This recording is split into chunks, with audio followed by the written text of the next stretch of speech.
अभी हम बस्ती जनपद के बेलाड़ी गांव में हैं और आज आपको कैश क्रॉप यानी कमर्शियल खेती करने वाले एक ऐसे किसान से मुखातिब कराने वाले हैं जिन्होंने रेत पर सोना उगाने का काम किया है। क्योंकि मैं जिस क्षेत्र में हूँ यहाँ की मिट्टी रेतीली है और आमतौर पर रेतीली मिट्टी में बहुत सारी फसलें जो है आसानी से नहीं उगाई जा सकती हैं। फिर भी हम आपको एक ऐसे किसान से मुखातिब कराएंगे जो बहुत सारी ऐसी फसलें हैं जिनको वेंटिलेटेड पॉली हाउस में उगाया जाता है या एक विशेष समय पर उगाया जाता है। उस किसान से मुखातिब कराऊंगा जिन्होंने उन सारी विधाओं से आगे निकल करके तकनीकी खेती को अपनाया, कमर्शियल खेती को अपनाया और आज दूसरे किसानों के लिए मिसाल बने हुए हैं। हमारे साथ अरविंद सिंह जी हैं जो मूलतः बेलाड़ी गांव के रहने वाले हैं और बेलाड़ी के बहुत सारे, मैं तो जिस प्लाट पर हूं यहाँ पर बीन्स की, स्ट्रॉबेरी की और आज के समय में आमतौर पर जिसकी खेती आसानी से नहीं हो पाती है, तरबूज की खेती कर रहे हैं। क्योंकि तरबूज की रोपाई का समय ही लगभग फरवरी माह का होता है। तो सर आपका स्वागत है। और आपके इस जो आज आपका जो सफर रहा है पारंपरिक फसलों से इतर, आपने कब इसकी शुरुआत की, कब आपके मन में विचार आया कि हम कमर्शियल खेती की तरफ कदम बढ़ाएं? हम 2020-21 से तो इधर मतलब मुख्य रूप से कमर्शियली, लेकिन उसके पहले हम आलू वगैरह की खेती करते रहे हैं, आलू गन्ना मुख्य रूप से। अच्छा, तो जैसे कि स्ट्रॉबेरी की खेती कर रहे हैं जी। स्ट्रॉबेरी आमतौर पर जो एक अवधारणा बनी हुई है लोगों की कि इसको पॉली हाउस में उगाया जाता है, वेंटिलेटेड पॉली हाउस में उगाया जाता है। तो खुले में उगाने का विचार कैसे आया और कैसे विचार आया? क्योंकि ये आमतौर पर मार्केट में आसानी से नहीं मिलता है और सभी लोग अभी इसको खरीदने से कतराते हैं क्योंकि पूरी तरीके से खाने के व्यवहार में नहीं आ पाया है। तो मार्केट को कैसे तलाशा आपने और कैसे इसकी शुरुआत की? मार्केट के बारे में तो थोड़ा डर हमको भी था, लेकिन बिक जा रहा 200-250 रुपया किलो लगभग इस समय अपने बस्ती में ही बिक जा रहा है। पहले तो दिमाग में था कि ये 2-3 किसान लगा लेंगे तो हम लोग लखनऊ का मार्केट करेंगे। तो विक्रम जैसे सामने हैं, इनको भी तैयार किए थे, बाद में पीछे हट के तय के एकड़ ये लगाएंगे, एक एकड़ हम लगाएंगे, तो दोनों लोग मिल के लखनऊ का मार्केट कर लेंगे। तो इनकी कुछ समस्या थी, बताए हम, चलिए ठीक है, तो हम ही लगाए हैं लगभग। अब ये बस्ती में बिक जा रहा है, बहुत अच्छी बात है कि बस्ती में मार्केट बनेगा तो बहुत अच्छा रहेगा। मतलब जितना उत्पादन हो रहा है हाँ, बस्ती में ही खपत हो जा रही है। अच्छा, हम इसके अब बेसिक से शुरुआत करते हैं। इसकी रोपाई का समय क्या है? नर्सरी आप कहाँ से पौधों को कहाँ से करते हैं? और जो पौधों से पौधों की दूरी है, लाइन से लाइन की दूरी है, उसको कैसे तय करते हैं? कितनी दूरी होनी चाहिए? मल्चिंग का क्या तरीका है और सिंचाई प्रबंधन कैसे करते हैं? इन सारी चीजों पर एक एक करके बात करेंगे। चाहेंगे कि शुरुआत कैसे करते हैं, किस महीने में रोपाई की जाती है, कहाँ से पौधे आते हैं, इसके बारे में जानकारी दें। अब हमारे पौधे तो पुणे से मंगाए गए हैं। जी जी। और ये 17-18 अक्टूबर की रोपाई हुई है हमारे यहाँ। हाँ। तो पौधों की का ऑर्डर कब करना पड़ता है? अब ऑर्डर तो पहले से बुक किया जाता है। इसमें तो वो क्या टिश्यू कल्चर वाले पौधे ये के लिए बुकिंग पहले से करनी पड़ती है। हाँ। तत्काल हम लोग कुछ जल्दी में किए तो टिश्यू कल्चर वाले पौधे नहीं मिल पाए, सामान्य पौधे मिले। जी जी। फिर भी जो मिला उससे शुरू किया गया है, जानकारी भी बहुत अधिक नहीं थी। अच्छा, ये जो शुरुआत किया आपने स्ट्रॉबेरी का, पहला साल है इसके? हमारे साथ पहला साल है। तो कितना संतुष्ट है? क्योंकि पहली बार आपने बोया, मन में एक डर रहा होगा कि कहीं संतुष्ट है, बहुत गड़बड़ नहीं है। थोड़ा बहुत जड़ सड़न की बीमारी आई थी, वो भी कंट्रोल कर ली गई है। हाँ। और बाकी सबसे रिस्की मार्केट वाला था जो आपने कहा, लेकिन मार्केट बस्ती में खप जा रहा है तो अच्छी बात है। बिल्कुल बिल्कुल। ये भविष्य के लिए अच्छा रहेगा। मान लीजिए लखनऊ वगैरह मार्केट करते तो ये हमेशा दूसरे के बल पर रहना पड़ता है। लोकल मार्केट में खपत है तो ये बहुत अच्छी बात है, एक प्लस पॉइंट है हमारे लिए। अच्छा, एक बड़ी समस्या रहती है कि आजकल भूमिगत जल स्तर जो है, जो क्लाइमेट चेंज हो रहा है, जलवायु परिवर्तन हो रहा है, उसकी वजह से लगातार नीचे जा रहा है।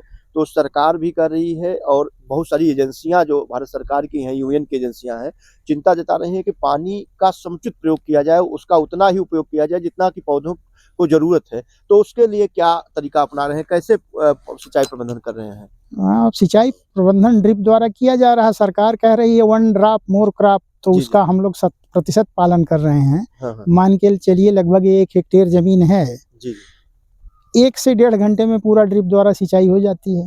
जी, जी। तो पानी का बहुत बचत है। और जनरली ये फ्लड सिंचाई की जाती तो 2 दिन में कम से कम 12-12 घंटा 2 दिन पानी चलता, तब हाँ। शायद खेत सींच मिलता। तो कहा लिया जाए कि लगभग 70 से 80% 80 क्या पानी की बचत हो रही है। 90%, जी, जी, 90% बचत हो रही है। 90-95% तक की बचत है, 5% में खासकर सिंचाई अगर बलुई मिट्टी में है तो और ज्यादा सिंचाई पर लागत और आती ज़्यादा है। लगे। जी, जी।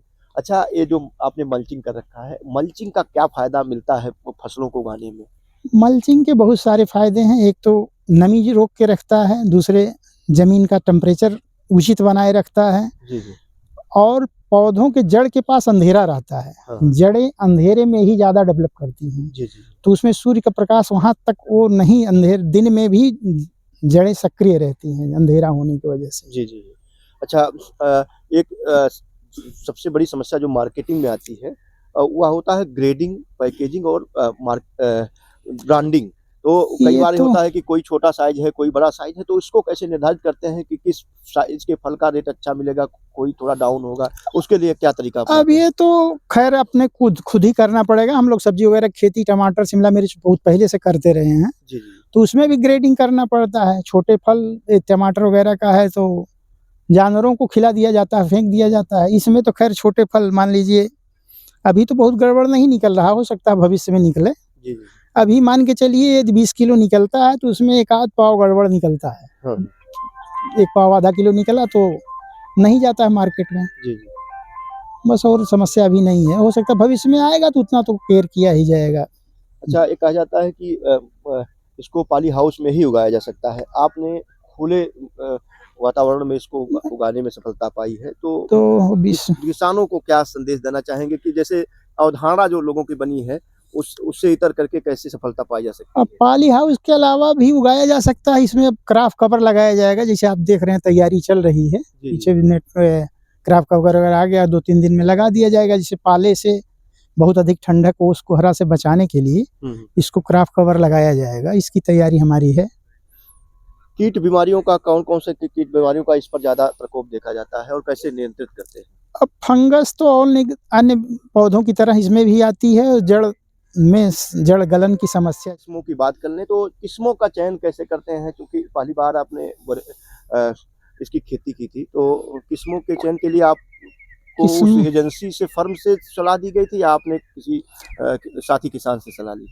किस्मों के बारे में तो ऑनलाइन और नेट पर ही सर्च करके जान पाए थे। हाँ, और बाकी एक हमारे परिचित हैं कांटे में, हुँ, हुँ। सुरेंद्र राय, शायद आप जानते हो, जी, जी। चेयरमैन हैं सोसाइटी, केन सोसाइटी मुंडेरवा में। मुंडेरवा के। जी। मुंडेरवा के चेयरमैन है इस प्रेजेंट टाइम में। हुँ। तो वो थोड़ा बहुत 1500 पेड़ 2-3 सालों से लगाते हैं। जी, जी। तो खैर वैरायटी वगैरह उनको भी वो केवल शौकिया लगाते थे, हुँ। लेकिन देखे थे कि कुछ वो पैदा कर ले जाते हैं तो हम लोग कर ही ले जाएँगे। अच्छा, अगर हम एरिया की बात करें तो कितना एरिया में रोपाई की होगी आपने और कितना लगभग अभी तक लागत आ गई होगी? इसमें पौधे की लागत बहुत अधिक आती है। जी, इसमें जितना आप खड़े हैं लगभग 9,500 पौधे जी, जी। आधा एकड़ में लगे हुए हैं। 15 रुपए के हिसाब से पौधे आए थे। और पौधों की मोर्टेलिटी रेट क्या रही होगी? जैसे आपने लगाया होगा, कुछ तत सूखे भी होंगे? तत्काल तो नहीं रही है, बाद में जड़ सड़न की बीमारी, तत्काल में तो मान के चलिए 2-4% था, 5% मान के चलिए। हाँ, हाँ। लेकिन बाद में वो जड़ सड़न की बीमारी आ गई तो उसमें पौधे मरे कम से कम 15-20%। कैसे उसका प्रबंधन किया आपने? जड़ प्रबंधन कौन सी उसका दवा इस्तेमाल की? ट्राइकोडर्मा और एजेस्ट्रोबिन वगैरह तमाम फंगिसाइड इस्तेमाल करके, अब मुख्य रूप से ट्राइकोडर्मा इस्तेमाल कर रहे यानी हैं। जैविक जैविक पर ही हैं। इस्तेमाल कर रहे हैं। हाँ, और अगर हम बात करें कि अन्य क्राफ्ट जो कमर्शियल क्राफ्ट फसलें हैं, तो कौन-कौन सी फसलें इस समय आप ले रहे हैं सीजन हमा वाइज़? हमारे पास इस समय दिसंबर, जनवरी, फरवरी में हमारे पास ये तैयार हो जाएगा तरबूज। जी, जी। जब बी रोपाई होगी तब आपको जब सब होगा। सब रोपाई करेंगे तो हमारे पास तैयार रहेगा फल, फ्रूट, जी, जी, हम जी, हार्वेस्टिंग करेंगे। जी, जी। बीन्स तैयार ही है, आप देख रहे हैं सामने। हाँ, बिल्कुल, बिल्कुल। टमाटर पे इस समय हार्वेस्टिंग चल रही है। हाँ, जिले में शायद करेला कहीं नहीं होगा, हमारे यहाँ करेले की हार्वेस्टिंग अभी चल रही है। जी, जी। तो अगर हम शिमला मिर्च की हार्वेस्टिंग हो रही है इस समय प्रेजेंट टाइम में। जी जी 20-25 दिन बाद मटर का हो जाएगा, मतलब खिचड़ी बात सब उम्मीद है कि मटर भी हार्वेस्टिंग पे आ जाएगी। हम चाहेंगे एक नया आपने उपाय अपनाया है कि जब लोग रोपाई करते हैं तो आपका फसल हार्वेस्टिंग होगा, तो उस तरफ भी चलें, क्योंकि बीन्स की खेती तो बहुत सारे किसान कर रहे हैं, लेकिन यह भी एक तरीके से नवाचार है, क्योंकि बीन्स में ज़्यादातर लोग जो है राजमा को समझ करके हाँ, हाँ, खेती करते हैं, छोटा। उसमें फलत कम मिलती है, उत्पादन कम मिलता है और बीमारियाँ ज़्यादा आ जाती हैं। इसमें जो है उस तरह का समस्या नहीं है। तो प्रतिदिन अगर इसके हम उत्पादन की बात कर लें, कितना लगभग आपने इस बुआई कर रखा होगा बीन्स का? बीन्स तो केवल 1 बीघा लगाए हैं। कौन-सी किस्म है? ये सेमनीच का मोला रेडा है। अच्छा। उत्पादन की का रेट अगर देखा जाए तो क्या रेशियो है उत्पादन का प्रतिदिन का? अब इसमें प्रतिदिन नहीं, पर तो एक तोड़ाई में लगभग 10 कुंतल के आसपास निकल आता है जी, जी।